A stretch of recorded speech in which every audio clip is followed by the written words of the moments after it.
할렐루야. 오늘은 온세대 예배로 드립니다. 우리 아이들이 오늘 같이 예배를 드리는데 그래도 가족끼리 앉아 있어도 약간 모르는 사람처럼 약간씩 떨어져서 잘 앉아주시길 바랍니다. 너무 몰리지 않게. 이쪽은 지금 폭탄 맞은 듯이 아무도 안 앉아 계신데 우리 장로님들 이쪽으로 좀 앞으로 오시는 분들은 인도해 주시면 좋을 것 같습니다. 우리가 계속해서 성령 강림절을 맞아서 또 성령의 은혜에 대해서 나누고 있는데요. 오늘도 예배 가운데 충만한 성령이 여러분 가운데 임하기를 간절히 축원합니다. 우리 성령이 오셨네. 우리 찬양 같이 할까요?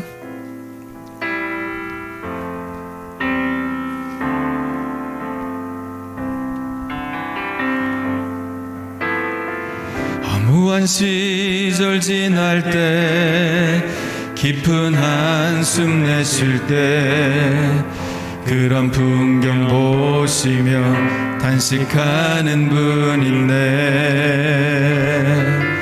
고와 같이 너희를 버려두지 않으리. 내가 너희와 영원히 함께하리라.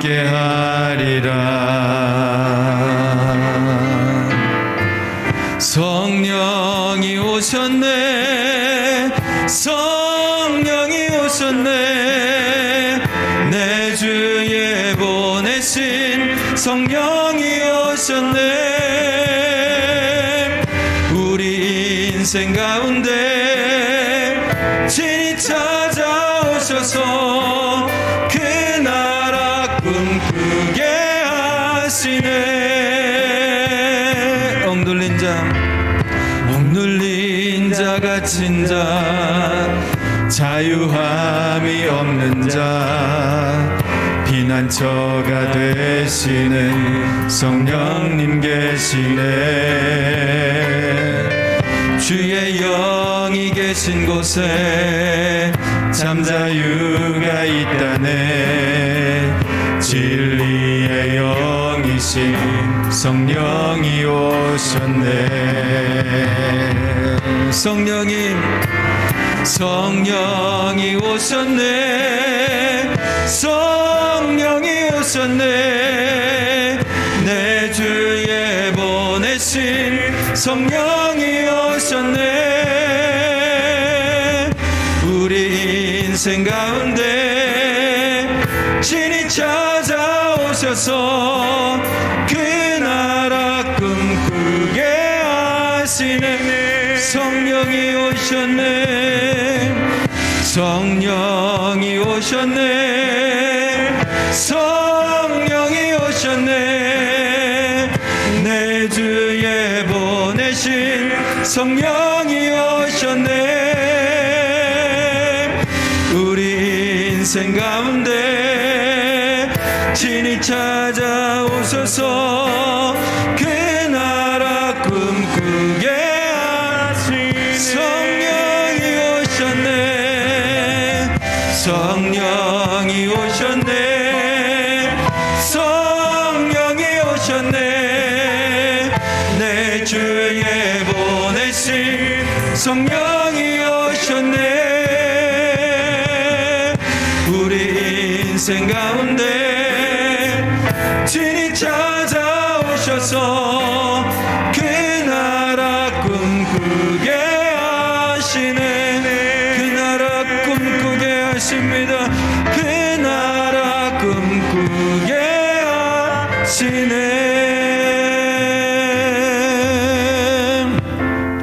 할렐루야.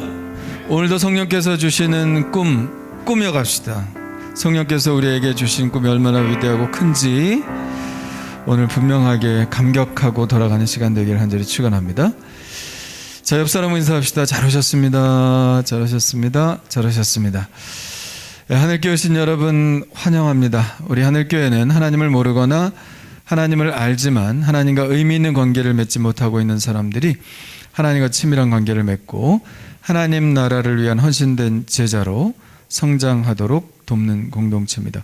오늘 예배 가운데 하나님의 충만한 기름 부으심이 있는 예배가 되기를 간절히 축복합니다. 할렐루야. 우리 다 같이 일어나셔서 하나님을 찬양하시겠는데요. 우리 먼저 큰 박수로 하나님께 영광 돌리겠습니다. 할렐루야. 우리 손 높이 들고 주님을 찬양합시다.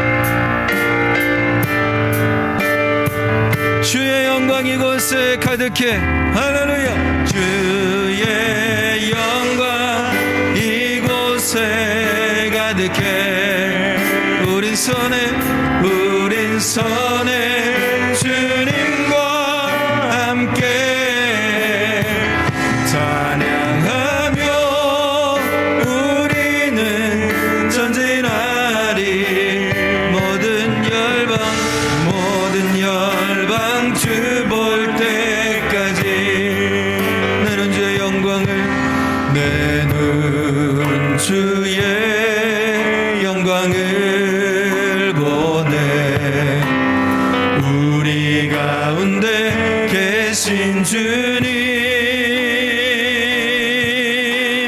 그 빛난 영광 온 하늘 덮고 그 찬송 온 땅 가득해. 내 눈 주의 영광을 보네.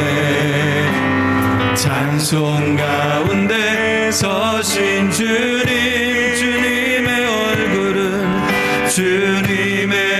얼굴은 온 세상 향하네. 권능의 팔을 드셨네. 주의 영광 이곳에 가득해.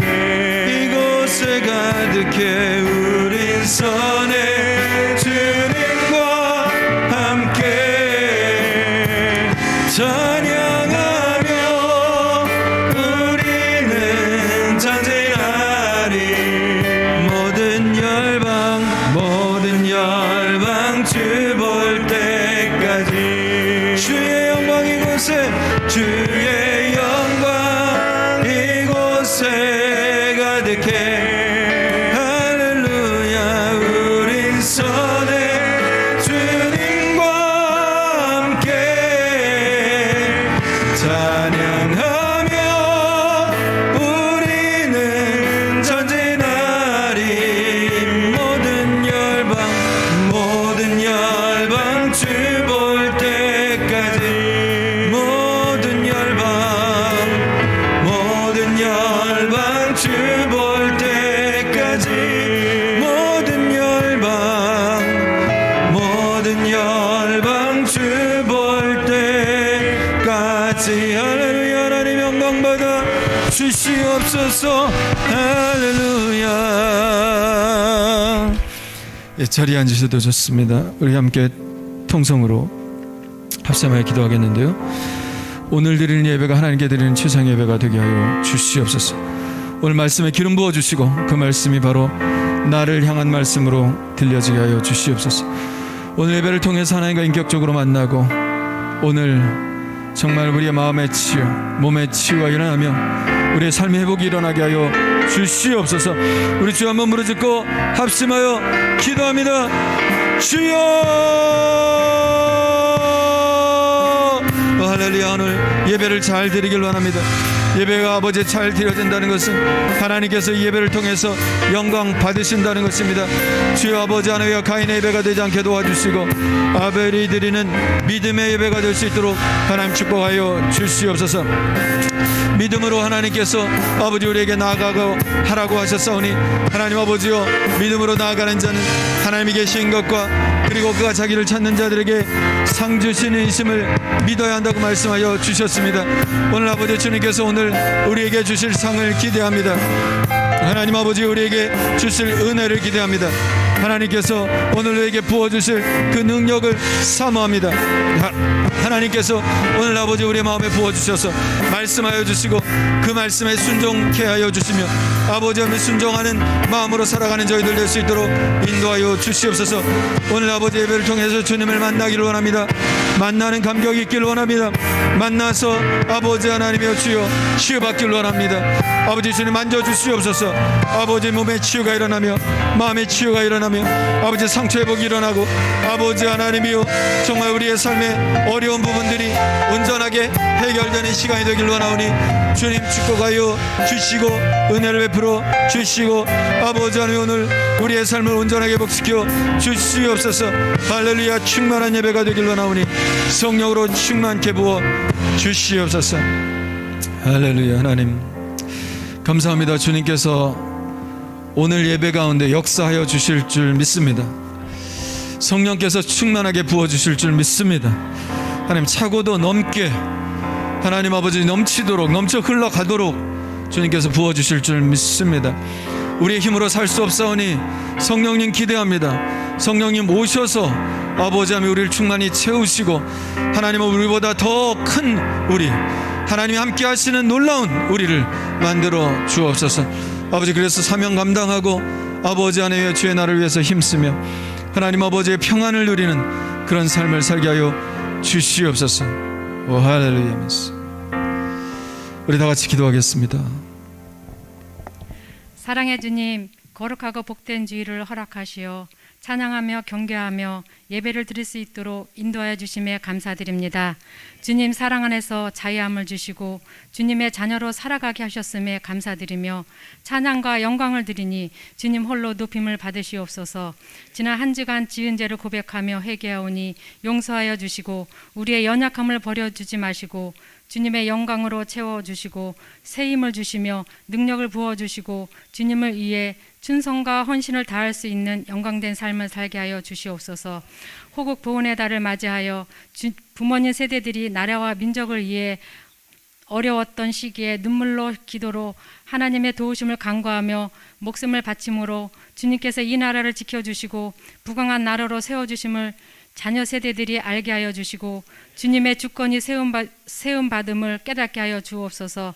지금도 북녘 땅에는 하나님을 부인하며 권력의 세습으로 날로 부패해져 가는 것을 깨달아 알게 하여 주시고 하루속히 주님의 방법으로 복음 통일을 이루어 평양이 동방의 예루살렘이라는 명성을 회복하여 이 나라 이 민족이 온전한 모습으로 주님께 찬양과 경배하는 나라가 되게 하여 주옵소서. 코로나19로 인해 전 세계가 슬픔과 고통에 잠겨 삶을 살고 있습니다. 코로나19 감염으로 인해 힘들어하는 지체들도 있사오니 모든 것을 잘 아시는 주님이시니 저들의 슬픔과 아픔을 어루만져 주시고 하루속히 회복되어 용기를 얻어 일상이 회복되게 하여 주옵소서. 항상 보이지 않는 곳에서 섬기며 봉사하는 성도들을 축복하여 주시고 모든 성도들이 성령 충만한 삶과 기쁨 생활 속에서 넘쳐나게 하여 주옵소서. 이 시간 말씀을 들고 다니엘서 신 목사님께 성령의 능력으로 붙들어 주시고 선포되는 말씀이 죽어가는 영혼들을 살리며 변화되고 회복되며 치유되는 역사가 나타나게 하시고 말씀을 듣는 모두가 큰 은혜를 받아 믿음의 큰 기적을 경험하게 하여 주옵소서. 육신의 질병이나 사고로 투병 중인 성도들이 있다면 속히 치유함을 얻어 축복의 간증을 할 수 있도록 자비와 긍휼을 베풀어 주시옵소서. 이 모든 말씀 예수 그리스도의 이름으로 간절히 기도드리옵나이다. 아멘. 전능하사 천지를 만드신 하나님 아버지를 내가 믿사오며 그 외아들 우리 주 예수 그리스도를 믿사오니 이는 성령으로 잉태하사 동정녀 마리아에게 나시고 본디오 빌라도에게 고난을 받으사 십자가에 못 박혀 죽으시고 장사한 지 사흘 만에 죽은 자 가운데서 다시 살아나시며 하늘에 오르사 전능하신 하나님 우편 앉아 계시다가 저리로서 산 자와 죽은 자를 심판하러 오시리라. 성령을 믿사오며 거룩한 공회와 성도가 서로 곁하는 것과 죄를 사하여 주시는 것과 몸이 다 사는 것과 영원히 사는 것을 믿사옵나이다. 아멘.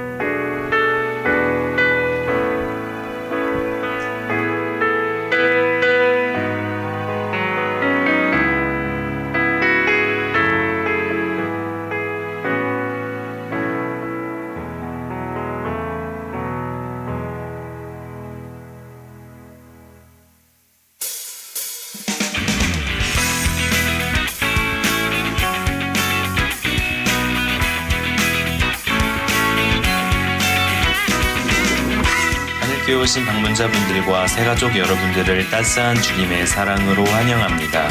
6월 6일 청년 강림 후 제2주 교회 소식입니다. 오늘은 매월 첫째 주에 드리는 온세대 예배입니다. 가족들이 한자리에 모여 예배함으로 믿음을 전수하는 귀한 자리입니다. 모든 세대가 함께 하나님께 예배드리며 뜻깊은 시간으로 삼으시길 바랍니다. 1부 오전 9시 예배, 2부 오전 11시 예배가 있으며 온세대 예배 시 성찬식이 있습니다. 교육부 예배를 따로 드리지 않습니다. 대신방 안내입니다. 대신방 중에 있습니다. 개별적으로 연락을 드리고 신방하겠습니다. 신청해 주셔도 됩니다. 교회 차량이 노후되어 새로 구입하기 위해 특별 헌금을 하고 있습니다. 기도하시면서 함께 동참해 주시기 바랍니다. 예배 안내가 주보에 나와 있습니다. 참조하셔서 예배 참여에 착오가 없으시기 바라며 은혜로운 예배를 위해 기도해 주시기 바랍니다.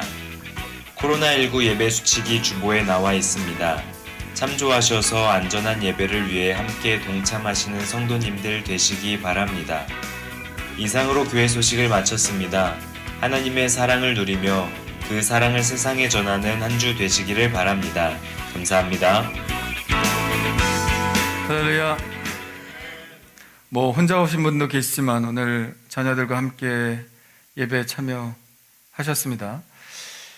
우리 하늘 꿈쟁이 꿈터 또 청소년부 학생들 어린이들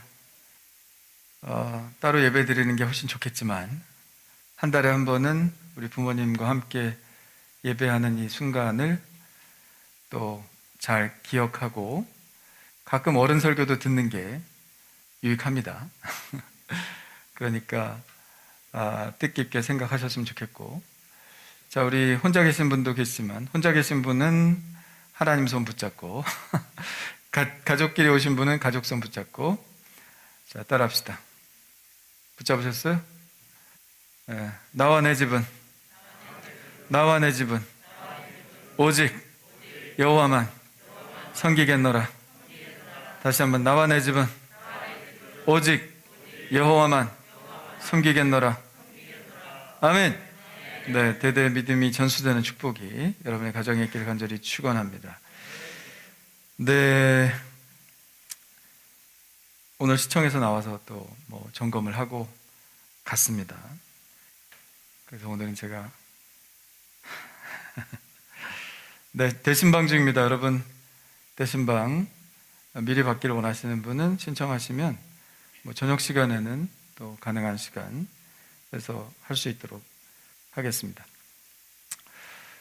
차량헌금 계속 하고 있는데요. 오늘 그리고 다음 주 정도까지 좀 해주시면 빠르면 이번 주 아니면 다음 주에 차량 인도받을 수 있을 것 같습니다. 여러분 위해서 기도해 주시고, 이동규 선교사님, 카자흐스탄 선교사님, 큰아들은 지금 군대 가 있어요. 군대 가 있고 작은 아들이 내일 입대합니다. 은찬인데 이은찬 군생활 잘 할 수 있도록 위해서 여러분 보진 못했어도 한 번 봤죠. 우리 교회 한 번 오긴 왔었습니다만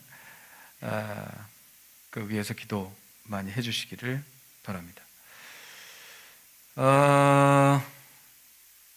오늘 새 신자가 왔어요.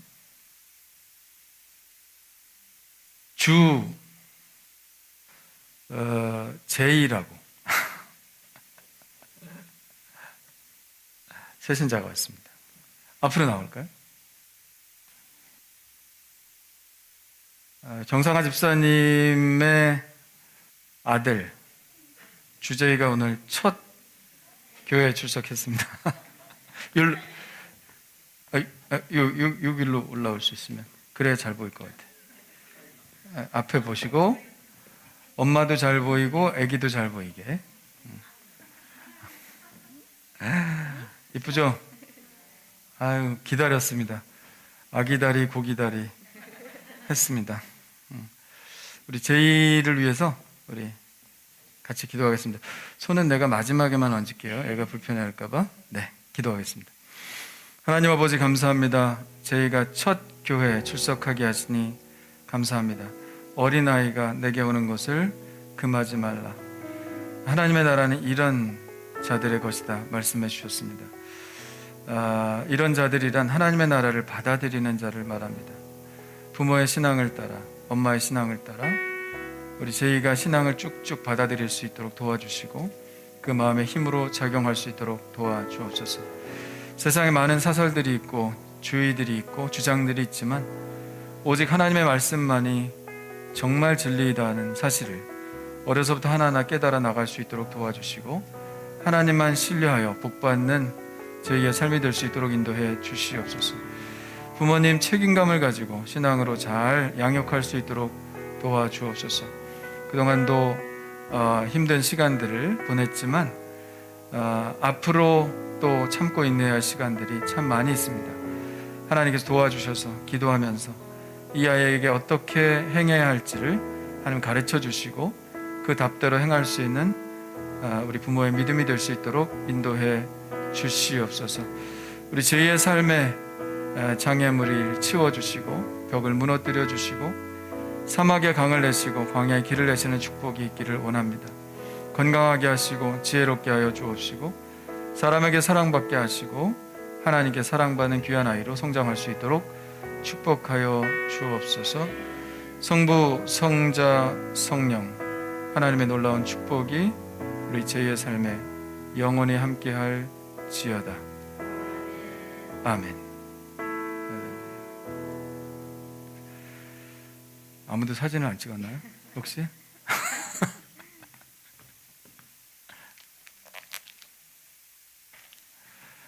사진은 찍어야지 그래도. 네, 장로님? 없어요? 네. 사모님 오셔서 찍으세요. 앞으로 쭉. 자, 기도 연출 사진 한번.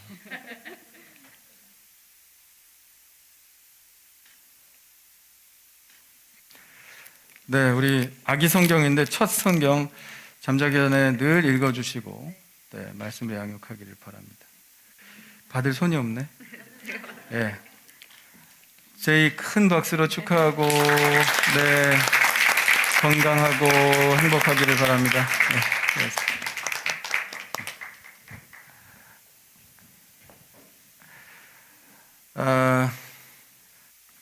집이 서울이라 애기 데리고 오기가 참 쉽지 않습니다. 그래도 서울역 바로 뒤쪽에 사는데 벨루고 오늘 왔습니다. 벨루고 아빠가 좀 데리고 올 수 있도록 기도해 주시길 바랍니다. 크게 아멘. 아빠가 데리고 와야지. 네. 암송 하겠습니다. 시작. 그러므로 내 사랑하는 형제들아 견실하며 흔들리지 말고 항상 주의 일에 더욱 힘쓰는 자들이 되라. 이는 너희 수고가 주 안에서 헛되지 않은 줄 알미라. 고린도전서 15장 58절 말씀. 아멘. 한 번 더 시작. 그러므로 내 사랑하는 형제들아 견실하며 흔들리지 말며 항상 주의 일에 더욱 힘쓰는 자들이 되라.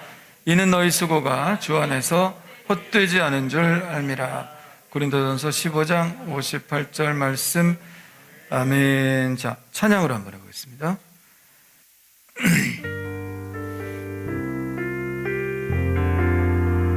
그러므로 내 사랑하는 형제들아 견실하며 흔들리지 말고 항상 주의 일에 더욱 힘쓰는 자들이 되라.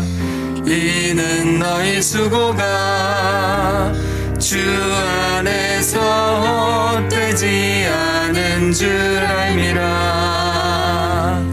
고린도전서 15장 58절. 아멘. 아멘. 여러분 이거 들으셔야 돼요. 네. 주일날 저녁이면 올라가니까 유튜브에 꼭 월요일날 한 번만 반복해서 들으시면 다음 날부터는 저절로 왔다 갔다 해요. 저도 일주일 내내 부릅니다. 그러니까 그렇게 하시길 바랍니다. 꼭. 자, 가로놓기 시작.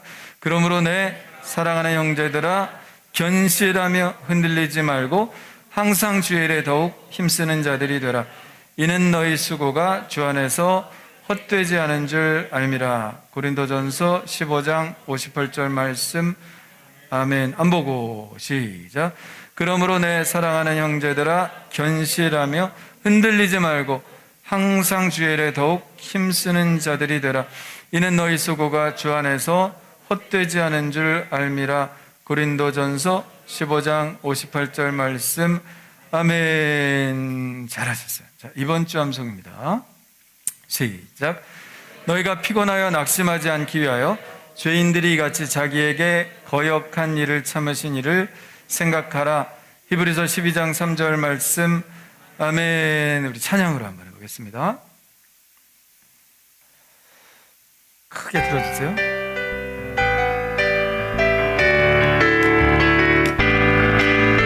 너희가 피곤하여 낙심하지 않기 위하여 죄인들이 같이 자기에게 거역한 일을 참으신 이를 생각하라. 너희가 피곤하여 낙심하지 않기 위하여 죄인들이 같이 자기에게 거역한 일을 참으신 이를 생각하라. 히브리서 12장 3절. 아멘. 좋죠? 막 박치면서 불러야 될 것 같죠? 한 번 더.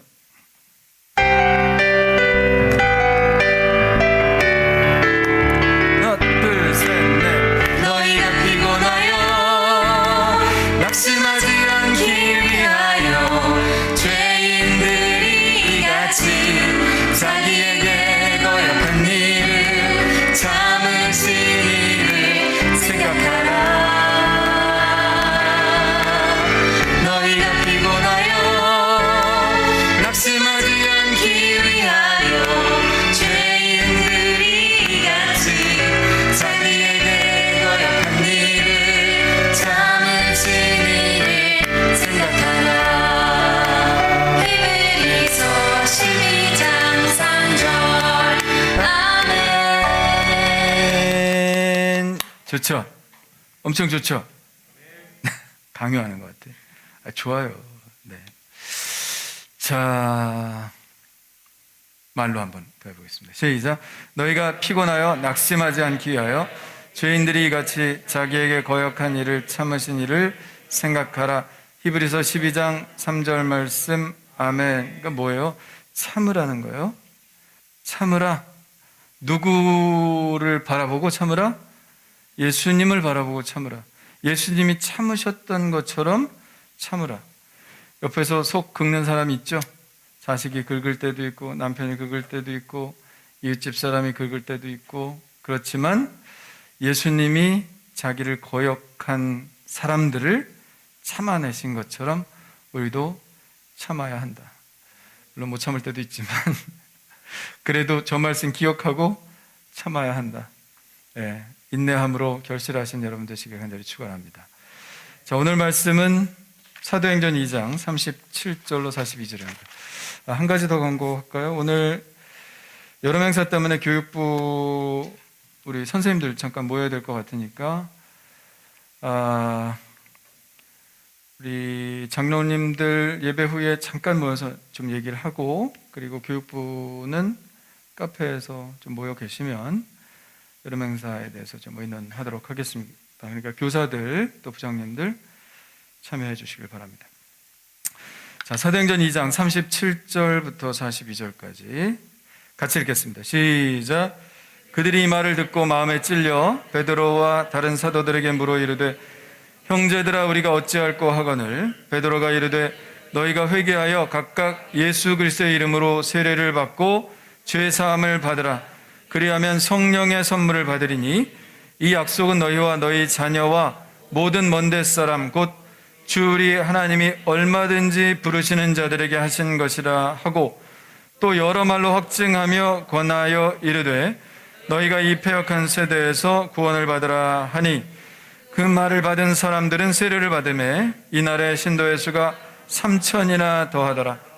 그들이 사도의 가르침을 받아 서로 교제하고 떡을 떼며 오로지 기도하기에 힘쓰니라. 아멘. 자, 입사하고 인사합시다. 당신이 복입니다. 당신이 복입니다. 당신이 복. 자, 자기에게 얘기해 주세요. 내가 복입니다. 내가 복입니다. 아멘. 다 우리 복 받은 사람들입니다.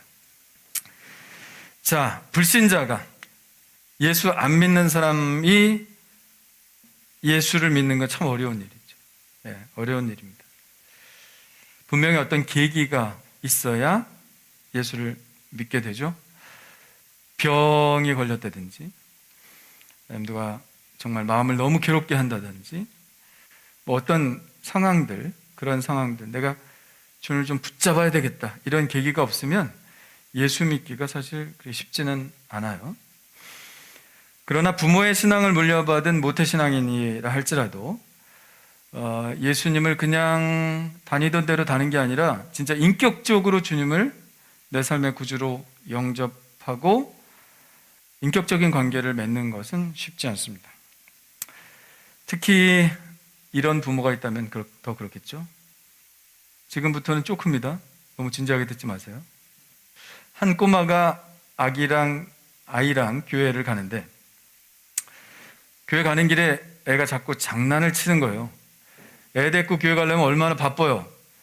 씻기고 옷 입히고 그리고 교회 가야 되는데 늦게 출발을 하기는 했지. 근데 이놈이 자꾸 중간에서 막 딴짓하고 막 손 잡아다니고 손 놓고 어디 가고 그러니까 너무 화가 나는 거예요. 가뜩이나 성질 급한 엄마가 화가 났습니다. 버럭 소리를 질렀어요. 아니 왜 자꾸 지랄이야? 조용히 따라와. 그랬어요. 설마 이렇게 말하는 부모는 없겠죠? 지랄이야 뭐 이런 말 아닌가요? 다 경험이 있나요? 이런 엄마들 생각보다 많아요. 어쨌든 그래서 교회를 간신히 도착을 했는데 마침 목사님이 교회로 올라가시면서 머리를 쓰다듬으면서 말했습니다. 아유 얼마나 힘들어. 교회 오느라고 고생 많았네. 근데 교회 오는데 얼마나 걸렸어? 그러니까 꼬마가 대답합니다. 보통은 10분 걸리는데요 지랄하고 오면 20분 걸려요. 누가 한 말이에요? 지랄한 말이. 엄마가 지랄하고 자빠졌네는 안 했어요. 그러니까 아기가 그거를 그대로 말을 하는 거예요. 지랄하고 오면 20분 걸린다고. 이 목사님 뭐라고 생각하겠어요? 아, 엄마가 얘기했구나.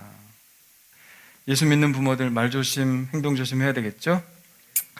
모태신앙이라 할지라도 많은 수의 모태신앙을 가진 사람들이 하나님과 의미 있는 관계를 맺지 못하고 습관적으로 교회 다니는 경우가 많습니다. 저도 그랬고요.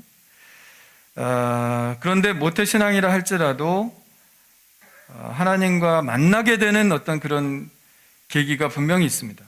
그런 사건이 필요하죠. 저에게도 그런 사건이 있었기 때문에 제가 목사가 됐지, 그런 사건이 없었으면 제가 목사 될 사람도 아니고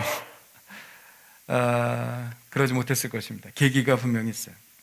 제가 알고 있던 어떤 분도 그런 이야기를 저에게 한 적이 있어요. 아버님이 목사님이고 당연히 어렸을 때부터 교회 다녔겠죠. 그런데 고민이 있습니다. 성경이 믿어지지가 않는 거예요. 이럴 때 참 괴롭죠.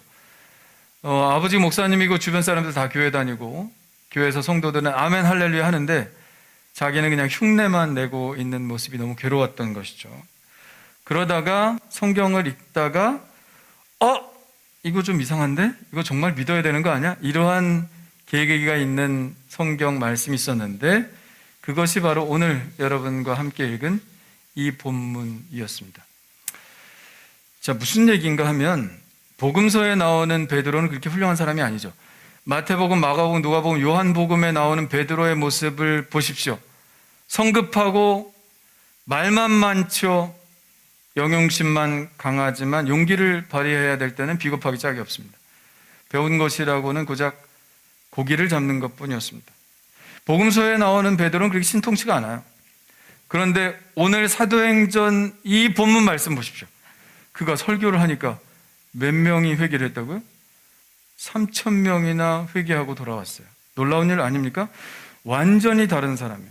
복음서의 베드로와 사도행전의 베드로는 이 완전히 다른 사람이에요. 중간에 무슨 일이 있었죠? 중간에 무슨 일이 있어요?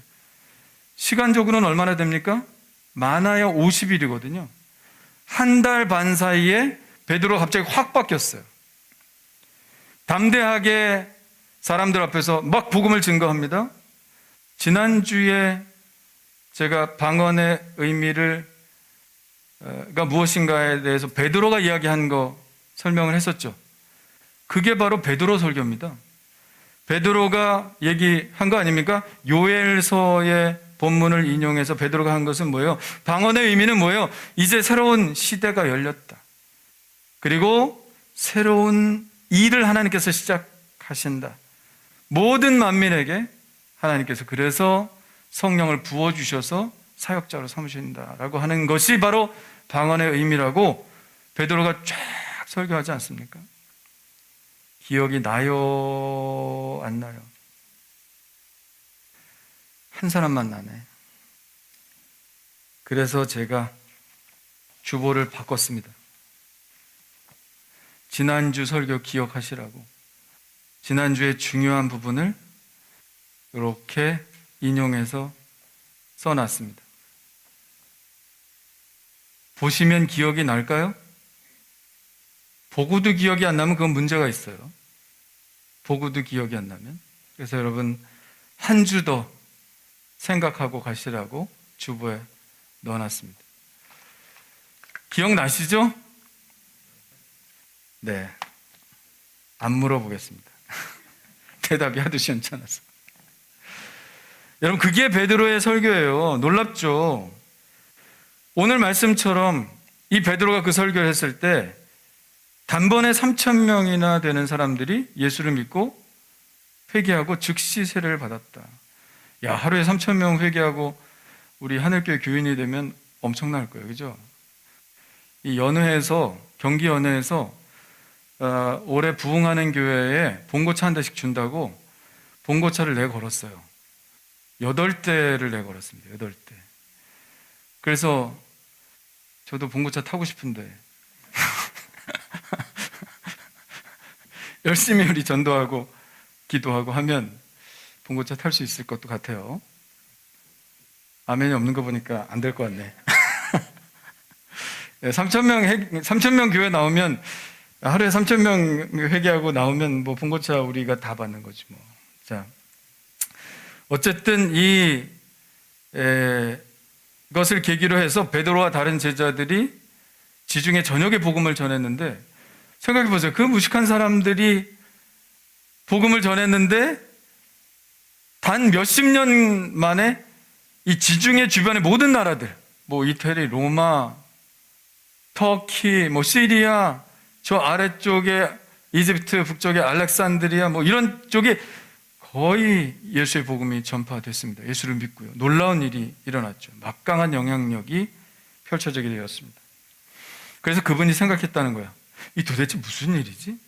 복음서를 보면 형편없는 제자들의 모습이 그려지는데 50일 후에 베드로가 바뀐 모습을 보면 완전히 다르단 말이야?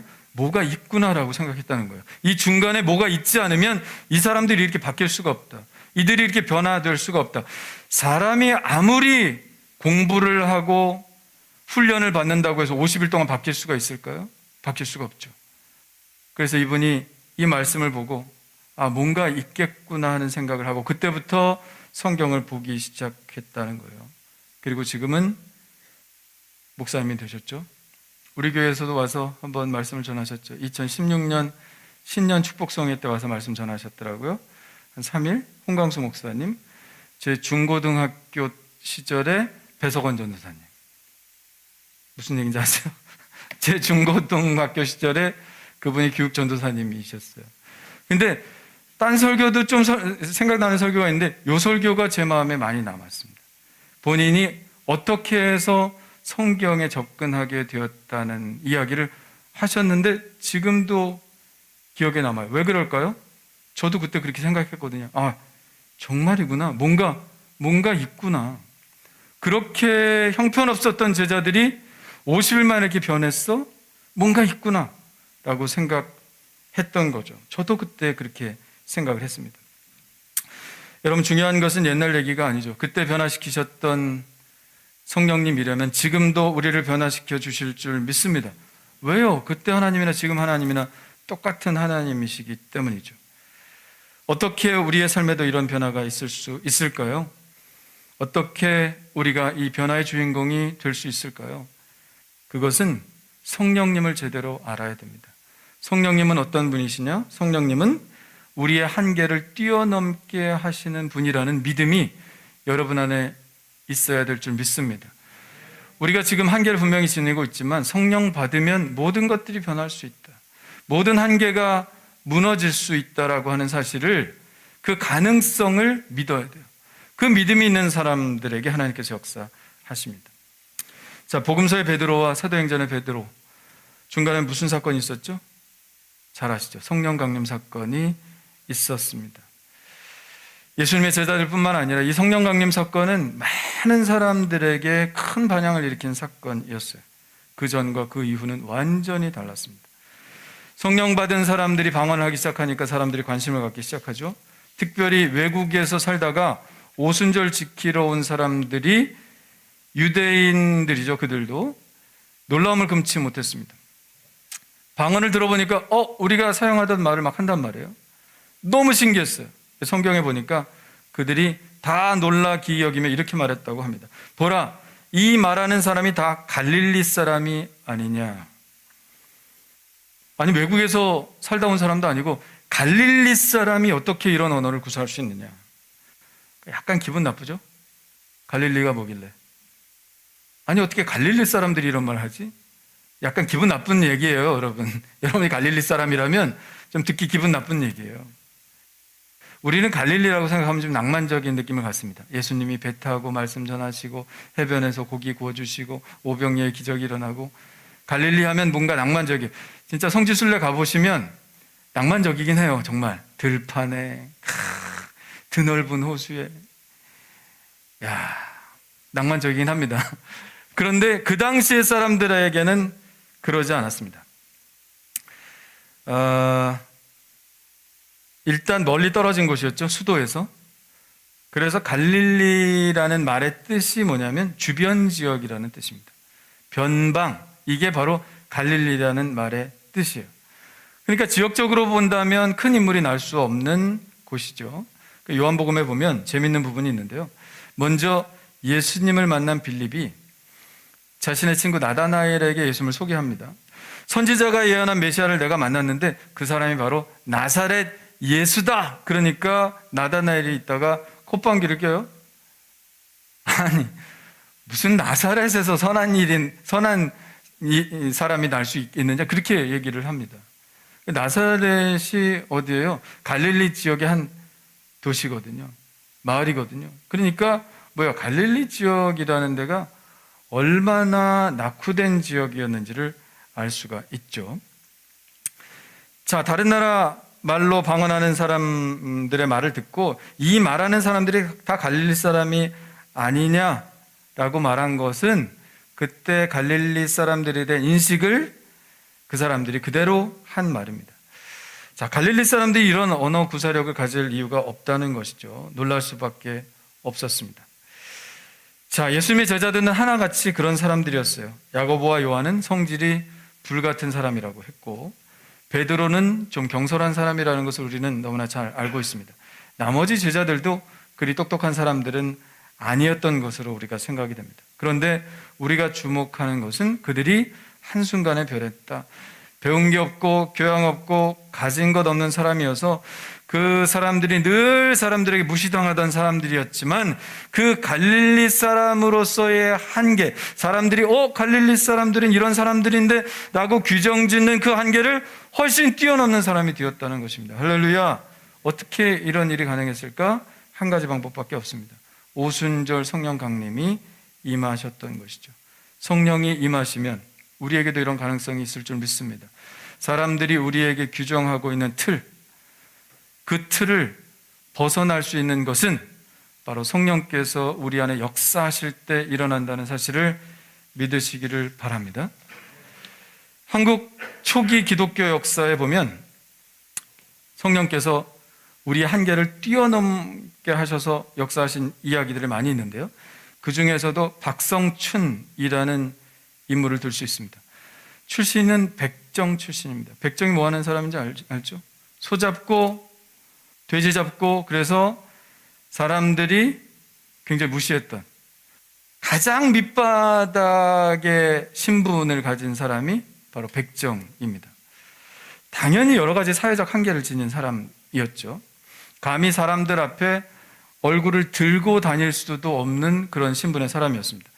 그런데 놀라운 것은 그가 1898년 10월 29일 서울 종로에서 열린 만민공동회의 기조연설자로 나서서 훌륭하게 기조연설을 하고 사람들의 박수를 받았다는 거예요.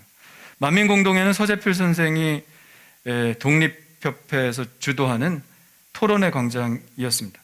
그러니까 당시가 19세기 말이었으니까 반상의 구별이 뚜렷했을 것이고, 뭐 반상의 구별뿐만 아니라 이 백정은 그 중에서도 가장 천한 사람으로 여겨졌기 때문에 죽어 지내야 하는 신분이었지만 성령께서 그를 변화시키셔서 거기 사진을 보면 허다한 양반들이 다 한다 하는 양반들이 다 그 위에 연설을 하려고 앉아 있는데 그 중에 백정 출신이 가장 처음에 나와서 연설을 시작했다. 이 놀라운 일이죠. 어떻게 해서 이런 일이 일어났습니까?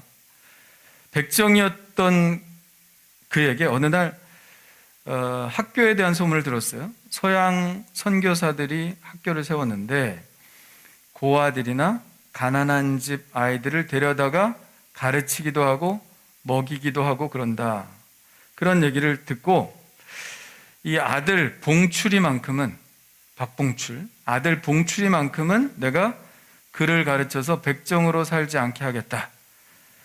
그렇게 결심을 하고 그 학교에 보냈습니다. 그래서 봉출이가 1893년 6월에 시작된 곤당골 예수교 학생이 되었습니다. 그러다 이 박성출이 전염병에 걸려서 콜레라라고 하는 전염병에 걸렸어요. 그때 선교사들이 그 서울의 콜레라 상황들을 적어놓은 글을 제가 봤는데 정말 비참하더라고요. 하루에 300명씩 죽어서 애옥에 아현동 쪽으로 실려가는 그런 이야기들이 많이 나와 있습니다. 그래서 이 박성춘이 콜레라에 걸린 거예요. 천민이기 때문에 병원도 갈 수 없습니다. 무당을 데려다가 그래서 구술했지만 효험이 없었습니다. 그저 죽을 날만 기다리고 있었는데요. 그러다 어느 날 아들 봉출이가 낯선 외국인 두 사람을 데리고 왔습니다. 집으로. 한 분은 무어 선교사고요. 또 한 분은 재중원 의사였던 에비슨이었습니다. 에비슨은 이틀에 한 번씩 궁에 들어가서 고종의 건강을 점검하는 왕의 시의였어요. 여러분 지금도 연대 세브란스에 가보면 3층 로비에 에비슨의 사진이 쫙 걸려있고 거기에 대한 이야기들이 쫙 써 있었습니다. 그 에비슨이에요. 그 봉출이가 이제 무어 선교사님을 부탁을 했고, 무어는 에비슨에게 부탁해서 가장 밑바닥 인생이 사는 곳 관작골 백정마을을 찾아온 거예요. 큰 사건이었죠. 왕이 내린 전용 가마를 타고 박성춘의 집에 들어와서 손수 몸에 손을 대며 치료하는 모습이 사람들에게 충격적이었죠. 왜요? 왕의 몸에 손을 댄 그 손을 가지고 백정의 몸에 손을 댄 겁니다. 그러니까 사람들이 놀랄 수밖에 없죠. 그래서 두 선교사는 정성을 다했습니다. 그리고 박성춘 그 치료 덕분에 완쾌되었죠. 자, 왕의 시에게 치료를 받아 죽을 뻔해서 완쾌된 박성춘은 감격했고 그때부터 교회에 나가기 시작했습니다. 아들도 학교는 보냈지만 교회는 못 나가게 했었는데 아들도 교회 보내고 자기도 교회에 나가 세례를 받았는데 그때 처음으로 자기 이름을 갖게 됐대요. 박성춘이라고 하는 이름을 그때 갖게 되었다고 합니다. 그러니까 백정은 이름도 없었던 거죠. 그런데 그가 교회에 나가자마자 6명이 안 나오기 시작하는 거예요. 그때 교회에 20명 나왔대요. 20명 나왔는데 자기가 교회 나가니까 6명이 안 나왔다. 왜 그랬을까요? 양반들이 백정이 교회 나오니까 백정하고 같은 교회 다닐 수 없다 그래서 안 나온 거예요. 그래서 거기 교회 다니는 사람이 막 중재를 하고 무호 선교사님 자리를 좀 구분하면 나올 수도 있다고 합니다. 그러니까 백정 자리 따로 하고 양반 자리 따로 하고 그래서 예배를 드리시죠. 그러니까 무호 선교사가 반대를 했습니다. 하나님의 자녀들은 모두 한 형제요 자매인데 따로 그렇게 예배를 드릴 수 없다. 그래서 아예 그 사람들은 밖에 나가서 양반들만 다니는 교회로 나갔다고 그래요. 그러니까 이 박성춘은 너무 미안하지 않겠어요? 자기 때문에 자기 한 사람 교회 나와서 6명이 나갔어요. 목회자로서도 고민이 많았을 것 같아요. 그렇지 않습니까? 아니 양반들 6명하고 백정 1명하고 여러분 계산해 보면 답이 나오잖아요. 그러면 저기 딴 교회 좀 나가시면 안 되겠습니까? 이렇게 할 수도 있지 않겠어요? 재직회 열어가지고 임원회 열어가지고 목사님 그러시면 안 됩니다. 막 백정이 귀합니까? 뭐 양반이 귀합니까? 뭐 이러지 않았겠어요? 근데 무호 선교사는 딱 차단을 하고 박성춘을 교회로 나오게 한 것이죠. 그러니까 너무 미안하니까 박성춘이 그때부터 제가 나간 자리 다 채우겠습니다. 전도를 엄청 열심히 해가지고 백정이란 백정은 다 그 교회로 모인 거예요. 부흥을 엄청 했습니다. 이쪽 교회는 커가고 저쪽 교회는 작아지고 그러니까 결국은 두 교회가 합쳤어요. 그래서 만들어진 교회가 승동교회, 지금 서울에 있는 승동교회가 바로 그 교회인데요. 나중에 이 박성춘은 장로가 됐죠. 왕족도 장로고 백정 출신도 장로고 그래서 장로로 동급이 되었습니다. 자, 백정이란 전통 조선사회에서 가장 낮은 신분에 속하는 사람이었지만 신분을 초월하는 선교사들의 사랑으로 그리스도를 영접하게 되었고 그 속에 역사하시는 성령의 능력에 따라 신분을 초월하는 일들을 많이 하게 되었습니다.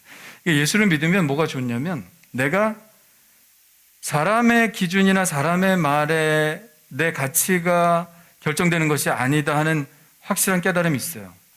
예수를 믿으면 그게 좋은 겁니다.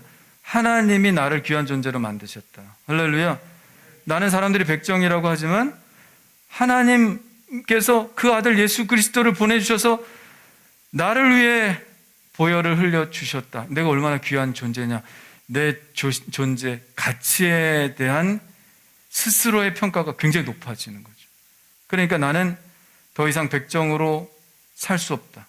하나님의 자녀로 살겠다. 그리고 지금 이 불합리한 백정이라고 하는 신분, 제도, 이것들을 내가 철폐시키는데 일을 해야 되겠다. 이것이 바로 하나님의 일이다 하는 성령의 감동이 있었습니다. 그래서 그때부터 백정 해방 운동에 앞장을 섰습니다. 고종에게 계속 상소를 올렸어요. 우리는 늘 나라에 충성하고 모든 일에 보수도 없이 성심껏 일했습니다. 하지만 천민 중에서도 가장 밑바닥 사람 취급을 받아왔습니다. 멸시와 천대, 그 한이 뼈에 사무칩니다. 백정도 갓과 망건을 허용해 주십시오. 그러니까 백정은 이거 상투를 틀 수도 없었어요. 그리고 갓도 쓸 수가 없었어요. 그러니까 누가 오면 저게 백정인지 아닌지 금방 알아보는 거죠. 그러니까 우리에게도 갓과 망건을 허용해 주십시오. 백정도 호적에 올릴 수 있게 해 주십시오. 관청에서 무슨 일이 있으면 우리를 무보수로 갖다 무조건 부리는데, 하인 부리듯이 부리는데, 이제부터 관청에서 무보수로 일하게 하는 것도 폐지해 주십시오. 계속 상소문을 올렸습니다. 그래서 결국에는 그것이 통과가 되었죠. 내무 대신 6.1준에 의해서 받아들여졌고, 그래서 제도가 개혁되게 되었습니다.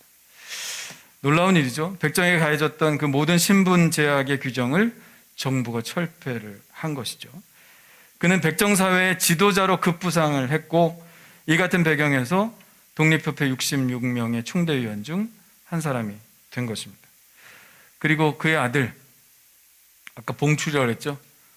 이름을 박서양으로 바꾸고 우리나라 최초의 서양 의사가 된 분이 바로 저 박성출 그 백정의 아들 박봉출 이가 여러분 지금도 의사가 귀한데 그죠? 지금도 의사가 귀한데 우리나라 최초의 서양 의사가 된 분이 바로 그 백정의 아들 백정 출신이 그렇게 되었다는 거예요. 자, 그에게 예수 그리스도가 없었다면 그렇게 하지 못했을 것입니다. 신분을 초월하게 하시는 성령님의 역사가 그 안에 없었다면 그냥 백정으로 살다가 백정으로 죽었겠죠. 그러나 그 안에 살아계시는 하나님을 의지하며 살 때 그 안에 있었던 모든 열등감들이 다 정복되었고, 할렐루야, 계속 누르고 살면요 그냥 스스로 눌리거든요. 나는 그런 존재인가 보다 생각하거든요. 그런데 성령께서만이 그걸 변화시켜 주십니다. 하나님의 말씀만이 그것을 변화시켜 주시죠. 모든 열등감 정복되었고 주님과 함께 세상을 개혁하고 바로잡는 사람이 되어야 되겠다. 그리고 바로잡았죠. 대단합니다. 2000년 전에 갈릴리 사람의 한계를 넘어서게 하신 그 하나님께서 100년 전에 박성춘의 한계를 넘어서게 하셔서 나라와 민족을 위해서 일하게 한 것이죠. 사람들은 우리의 한계에 대해서 분명히 볼 수 있는 눈이 있습니다. 그것은 대체적으로 맞는 것이 사실입니다. 베드로가 갈릴리 사람이라는 사실이 맞죠. 박성춘 백정 아니야? 네, 백정이라는 사실이 맞습니다. 정확한 얘기입니다. 지금 현재 우리가 가난한 사람, 이런 사람 말이 맞죠. 가난하니까. 못 배운 사람, 그럴 수도 있습니다. 또 능력이 없어, 이렇게 부족하다고 말하는 사람 말도 틀리지 않습니다. 그러나 그 사람들의 말은 우리의 현재 모습을 진단하는 데는 정확할지 몰라도 성령님께서 변화시킬 우리의 미래에 대해서는 보지 못한다는 사실을 알아야 됩니다. 성령님께서만 우리에게 하실 수 있는 말씀이 있어요. 너는 지금의 내가 아니다. 내가 너를 변화시켜 줄 것이다. 그것은 사람들이 할 수 있는 말이 아닙니다. 여러분, 우리는 언제나 내가 나를 생각하는 틀에 나 자신을 가둬두고, 그리고 사람들이 지금 현재 나의 모습을 보고 말하는 그 틀에 스스로 한계를 지어서 생각합니다. 그러나 그들이 못 보는 것은 성령께서 오실 때 그 사람을 어떻게 변화시켜 가시는지에 대해서는 보지 못하는 거예요. 그러므로 여러분, 누구의 말을 들어야 되겠습니까? 우리의 한계를 이야기하고 그 한계를 말하는 그 사람들의 말을 쫓아가야 합니까? 아니면 우리를 끊임없이 격려하고 앞으로 이끌어 가시고 담을 넘어뜨리시고, 그리고 우리가 계속해서 우리 한계를 넘어서게 만드시는 성령님의 그 음성을 쫓아가야 합니까? 성령님의 음성을 쫓아가야 될 줄 믿습니다. 여러분, 주님의 말씀에 귀를 기울이셔야 우리가 앞으로 나아갈 수 있지, 사람들의 말이나 내가 스스로 생각하는 말에만 귀를 기울이면 우리는 한 걸음도 앞으로 나갈 수 없습니다. 그냥 맨날 그 자리에 있게 될 거예요. 성령님만이 여러분을 변화시켜 주시는 줄 여러분 제발 믿으시길 바랍니다.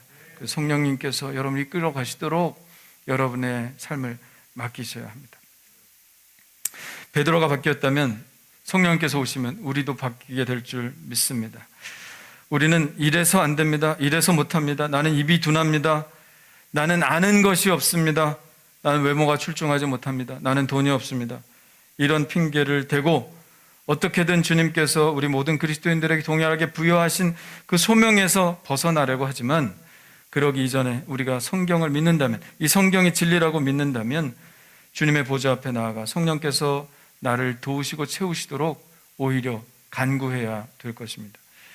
저는 성경을 읽으면서 이 120명의 다락방에 모였던 사람들이 도대체 무슨 기도를 열흘 동안 했을까 하는 생각을 곰곰이 해봤습니다. 여러분, 기도 제목 갖고 1시간 기도하기가 쉽지 않죠. 근데 그 자리를 떠나지 않고 열흘 동안 계속 기도를 했다면 무슨 기도를 했을까요? 물론 성령님 오시기를 위해 기도했겠죠. 그러나 저는 그것과 더불어 자신의 한계와 약점을 가지고 하나님께 나아갔다고 생각합니다. 하나님, 저는 갈릴리 사람입니다. 하나님, 저는 그야말로 주변인에 불과합니다. 하나님의 뜻의 중심에 서기 위한 너무도 부족한 사람입니다. 말도 못합니다. 아는 것도 없습니다. 사람들 앞에 서서 부활을 증거해야 될 텐데 하나님, 제 말을 누가 들어주겠습니까? 하나님, 저를 변화시켜 주셔서 이것을 감당할 수 있도록 도와주옵소서. 예수님께서는 분명히 말씀하셨거든요. 예루살렘과 온 유대와 사마리아 땅끝까지 이르러 내 증인이 되리라 말씀하셨거든요. 근데 자기 자신을 보니까 내가 그렇게 할 것 같지가 않아. 생각해보세요. 갈릴리 사람이야. 못 배웠어. 말도 잘 못해. 가진 것도 없어. 그런데 이 엄청난 예수님의 말씀을 우리가 어떻게 감당한단 말입니까? 주여, 그러니 주여, 제게 권능 주셔서 저의 한계를 극복하고 하나님, 제가 이 사명 감당할 수 있도록 도와주옵소서. 그렇게 기도했으리라 저는 생각을 합니다. 그렇잖아요. 너무 엄청난 걸 꽝 주시고 가셨잖아요. 어떻게 감당해요? 그 120명의 사람들이 어떻게 땅끝까지 이르러 복음을 전한다, 감히 생각도 할 수가 없었을 것입니다. 그러니까 자신의 한계와 약점을 붙들고 기도할 수밖에 없었던 것이죠. 우리 장로님도 장로님 직분 딱 받으셨을 때 엄청난 사명을 꽝 하고 주셨는데 기도하지 않겠어요? 기도하죠, 장로님? 이거 뭐야? 기도하잖아요. 왜요? 하나님이 주신 사명 주셨는데 그거 감당해야죠. 내 한계는 분명히 있죠. 내가 어떻게 잘할 수 있을까? 그러니까 그 약점과 한계를 놓고 성령님께 기도하다 보면 성령님께서 은혜 주시고 한계를 넘어가게 해 주실 줄 믿습니다. 그렇게 우리는 앞으로 나아가는 거예요. 86년 아시안게임과 88년 서울올림픽 경험하신 분들이라면 양영자라는 이름을 여러분 기억하실 것입니다. 탁구 금메달리스트였죠. 우리나라 여자 탁구가 중국에 이긴 적은 저때 88년도 양영자, 현정화 선수 때밖에 없습니다. 다 중국이 금메달이에요. 저때 한때만 한국이 금메달을 땄습니다. 보셨어요? 보셨으면 9세대, 못 보셨으면 10세대. 난 봤어. 내가 대학교 2학년 때인데 마침 우리 학교에서 탁구대회가 열려가지고 제가 올림픽 직접 가서 본 거는 탁구밖에 없습니다. 학교에서 하니까. 그녀는 초등학교 3학년 때부터 탁구를 시작해서 중학생 때 국가대표로 선발되었습니다. 대단하죠? 근데 그때부터 테니스 엘보가 온 거예요. 이 테니스 치는 사람에게 오는 이 통증이죠. 팔꿈치 통증. 그래서 선수 생명의 위협을 받았습니다. 진통제 주사를 맞지 않으면 경기에 나설 수가 없게 되었습니다. 그걸 6년 동안 그렇게 진통제 주사를 맞으면서 탁구 경기에 참여를 했습니다. 그런데 진통제 주사를 이제는 맞아도 진통이 멈춰주지를 않는 거예요. 경기에 도저히 나갈 수 없겠다. 그래서 18살 나이로 이제는 마지막이다 생각하고 도쿄 세계 탁구 선수권 대회에 출전했는데 뜻밖에도 중국 선수들을 다 물리치고 우승을 했습니다. 하지만 많은 노력과 치료에도 불구하고 병은 낫지 않고 악화되어 갔습니다. 그러던 중 주위의 사람들이 하나님께 기도해보자, 하나님께 기도해봐라. 여러분도 여러분의 주변에 이렇게 권면하는 사람들이 되시기를 간절히 축원합니다. 여러분이 믿음이 있으면 권면합니다.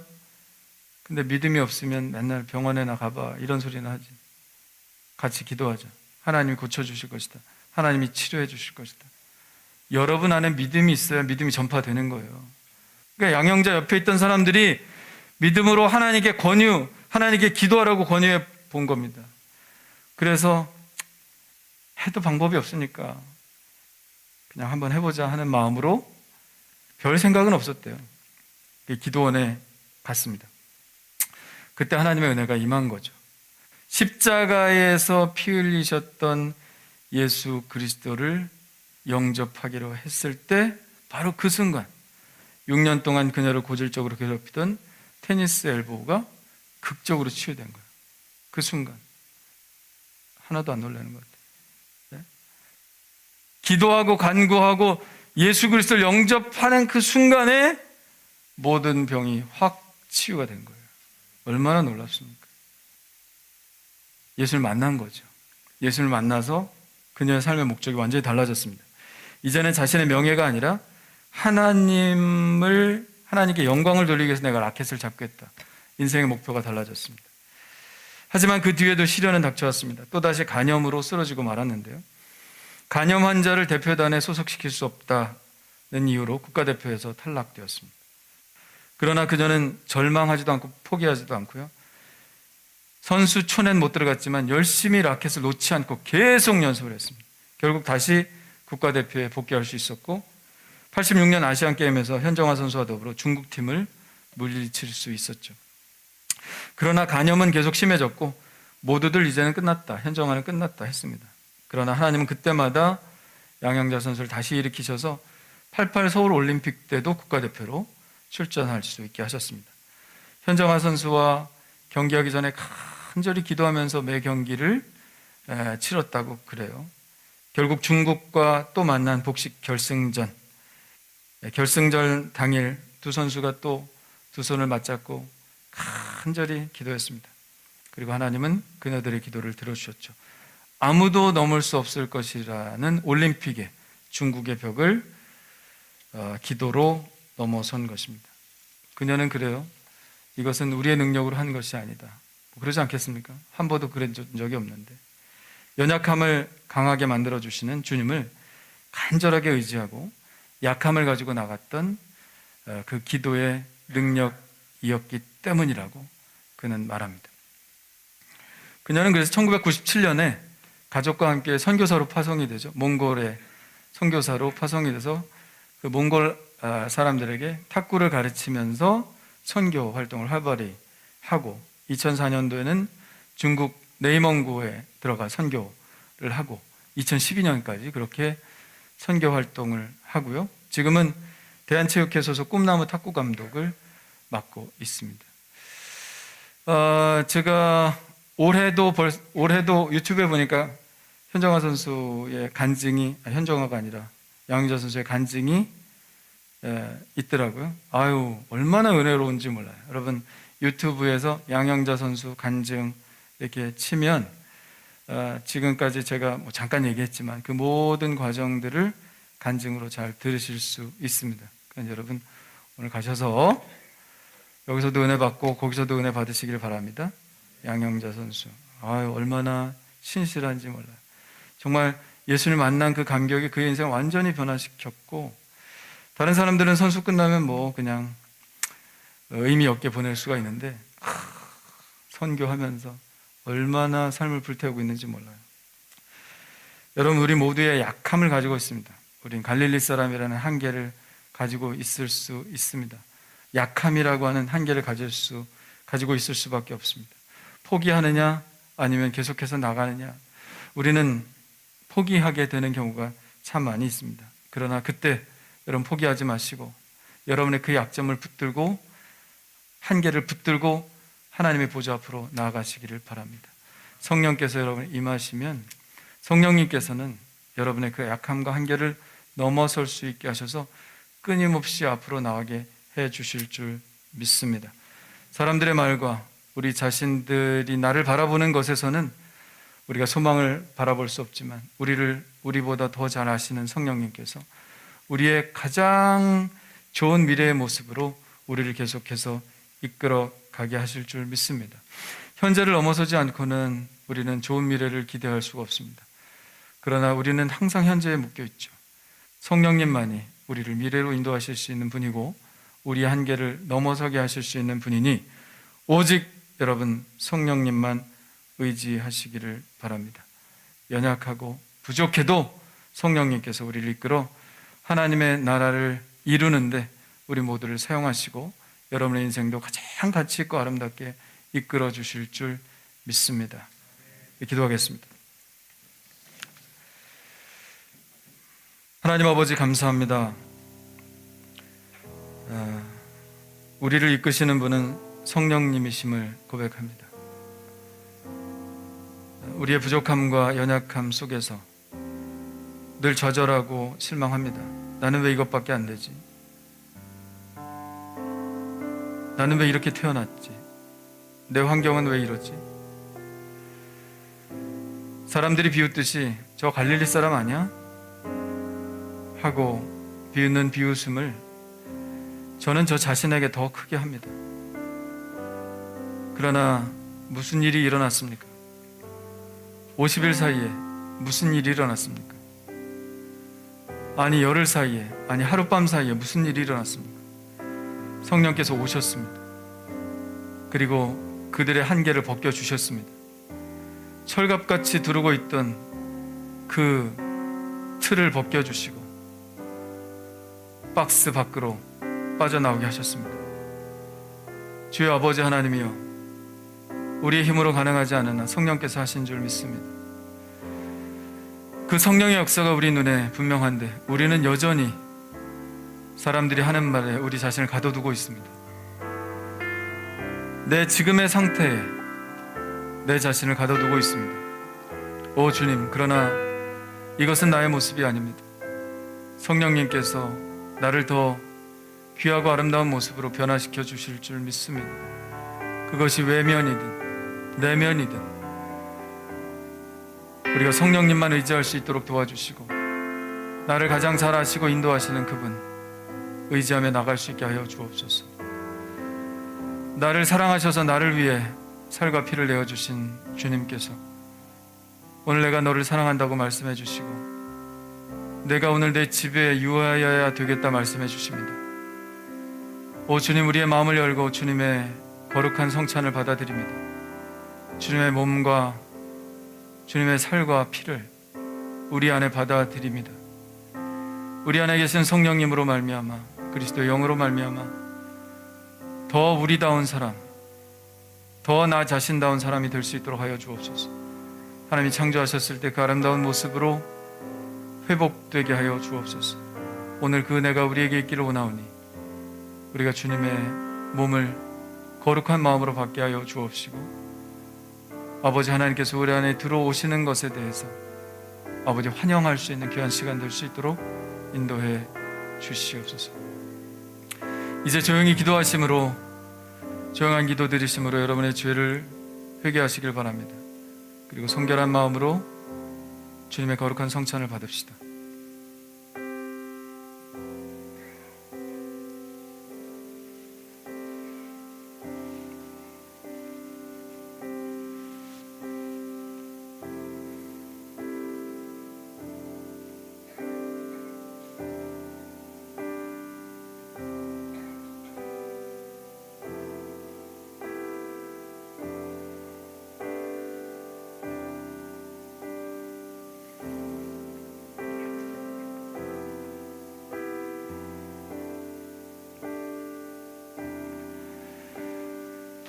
오 주님, 주님의 보혈로 우리의 죄를 깨끗하게 씻어주신 줄 믿습니다.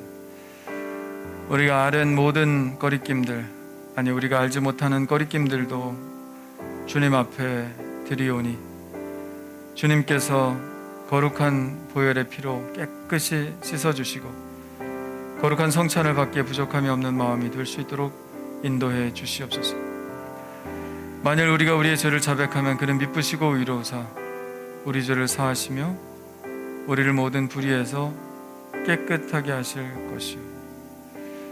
오 주님, 우리 죄를 깨끗하게 하셨사오니 이제 성찬을 받습니다. 이 포도주와 이 빵 위에 임하여 주옵소서. 그래서 우리를 새롭게 하여 주시옵소서. 우리 주님 가르치신 기도하겠습니다. 하늘에 계신 우리 아버지여, 이름이 거룩히 여김을 받으시오며 나라가 임하시오며 뜻이 하늘에서 이루어진 것 같이 땅에서도 이루어지이다. 오늘 우리에게 원양식을 주시옵고 우리가 우리에게 죄진 자를 사준 것 같이 우리 죄를 사해 주시옵고 우리 시험에 들게 하지 마시옵고 다만 악에서 구하시옵소서. 나라 권세 영광이 아버지께 영원히 있사옵나이다. 아멘.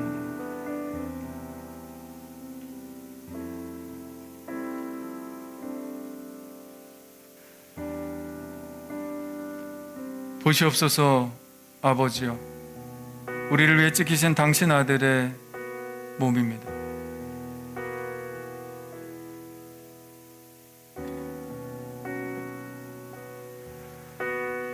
보시옵소서. 아버지, 우리를 향해 흘리신 당신 아들의 속죄의 피입니다.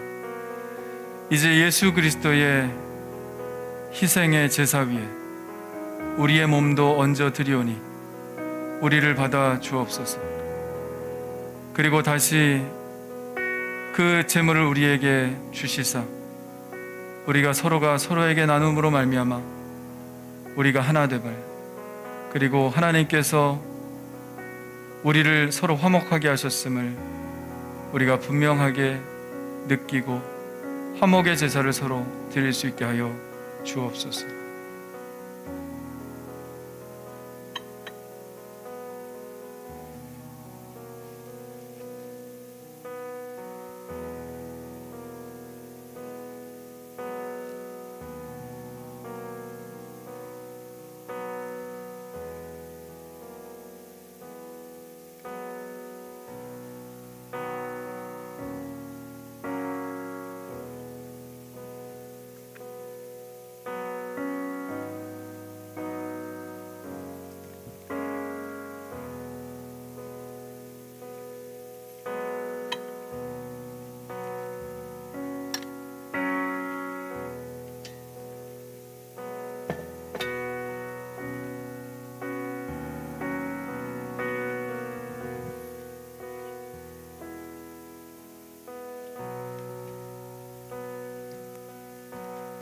하나님 감사합니다. 오늘도 주님의 귀한 살과 피를 우리의 몸에 받아들입니다. 늘 우리 안에 계시는 것이지만 우리가 오늘 다시 한번 주님을 우리 안에 영접함으로 말미암아 주님께서 우리 안에 여전히 함께 하심을 다시 한번 확신할 수 있게 하여 주옵소서.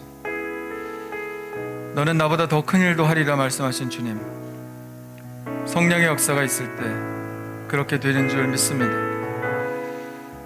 나는 나 홀로 거하는 것이 아니라 내 안에 그리스도 영이 함께 하신다는 사실을 우리가 오늘 다시 한번 깨닫사오니 나의 힘으로 살아가지 않게 하시고 내 안에서 우리를 푸시하시는 예수 그리스도의 능력으로 살아갈 수 있도록 하여 주옵소서.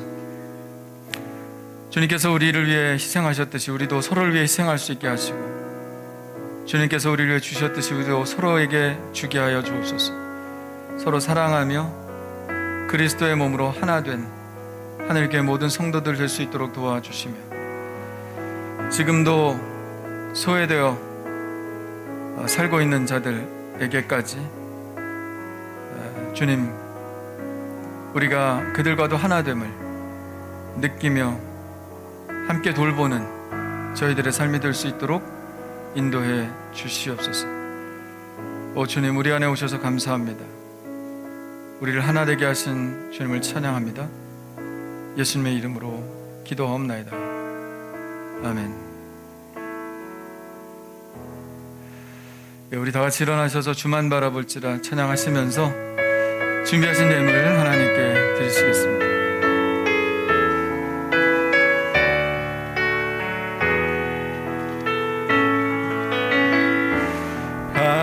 하나님의 사랑을 사모하는 자, 하나님의 평안을 바라보는 자, 너의 모든 것 창조하신 우리 주님이 너를 얼마나 사랑하시는지 하나님께 찬양과 경배하는 자, 하나님의 선하심을 닮아가는 자, 너의 모든 것 창조하신 우리 주님이 너를 자녀 삼으셨네. 하나님 사랑의 눈으로 너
이제는 우리 주 예수 그리스도의 은혜와 하나님 아버지의 그 크신 사랑하심과 성령의 감화 감동 역사하심이 오늘 말씀을 듣고 우리 한계를 넘어 역사하시는 주는 붙들고 앞으로 계속해서 전진하기를 원하는 하나님께 모든 성도들의 삶이 지금부터 영원토록 함께하여 주실 것을 간절히 축원하옵나이다. 아멘.